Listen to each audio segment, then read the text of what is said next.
नमस्कार, मैं Ankit Tiwari be aware Hindustan देख रहे हैं आप। साल 2020 कोरोना काल के हज़ारों किस्से समेटकर एक मनहूस साल।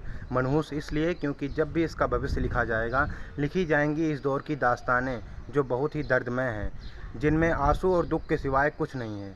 ये कुछ दास्तानें कुछ ऐसी होंगी जिन्हें सोचने भर से दर्द होगा। वो दर्द जो मजबूत से मजबूत कलेजे को हिला के रख दे, जो अपने आप को सख्त कहते हैं, जिनका कहना है कि बुरे दिन एक दिन बीत जाएंगे। बातों की एक खासियत है, बातें कहने और सुनने में बड़ी आसान होती हैं।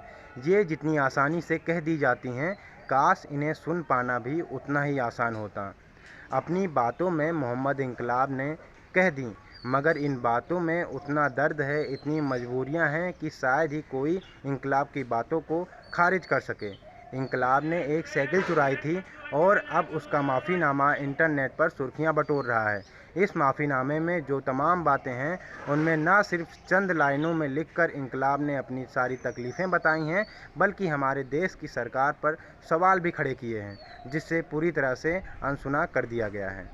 बातें तो कई हैं, मगर हमारे लिए इनकलाब को समझना ज़रूरी है। सवाल हो रहा है कि इनकलाब कौन है, तो बता दें, लाखों प्रवासी मज़दूरों की तरह इनकलाब भी एक मज़दूर है, जो मूलतः उत्तर प्रदेश की बरेली का रहने वाला है।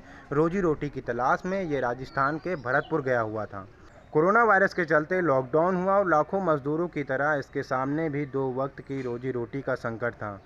इसे भी अपने घर लौटना था, मगर इसके सामने चुनौतियां दोहरी थीं। ये अकेला नहीं था, इसके साथ एक बेटा भी था, और सोने पे सुहागा ये था कि बेटा विकलांग है।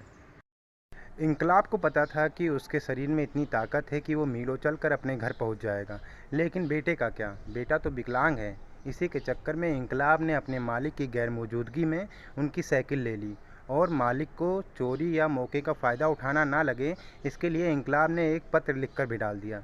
पत्र में इनकलाब ने लिखा कि वो जो कुछ भी कर रहा है, अपने बेटे के सही सलामत घर पहुंचने के लिए कर रहा है। अपनी चिट्ठी में इनकलाब ने बताया कि उसका बेटा विकलांग है और इतनी दूर वो पैदल ना चल पाता, इसी के लिए वो साइकिल ले जा रहा है। पत्र में भले ही इनकलाब ने अपने मालिक से साइकिल चुराने के लिए माफ़ी मांगी हो, मगर सही मायनों में माफ़ी का हकदार इनकलाब है, और उसके जैसे सैकड़ों मज़दूर हैं। हाँ, सही सुना आपने, इन मज़दूरों को भी हमारी देश की सरकार और पीएम मोदी की बातों का रत्ती भर भरोसा नहीं है। यदि उन्हें भरोसा होता तो वो शहरों से अपने गाँव की तरफ, अपने घरों की तरफ पलायन ना करते। हम रोज़ पलायन की इन तस्वीरों को, या ये कह सकते हैं कोरोना वायरस के इस दौर में, अपने घरों को लौटते इन मज़दूरों को देख रहे हैं। ये मुश्किल का दौर है, ये जल्द बीतेगा, मगर जब कल हालात काबू में आएंगे तो हम तसल्ली से बैठेंगे, तो इनकलाब की ये चिट्ठी हमसे ज़रूर सवाल करेगी, और तब शायद हम चाहकर भी इन सवालों के जवाब नहीं दे पाएंगे।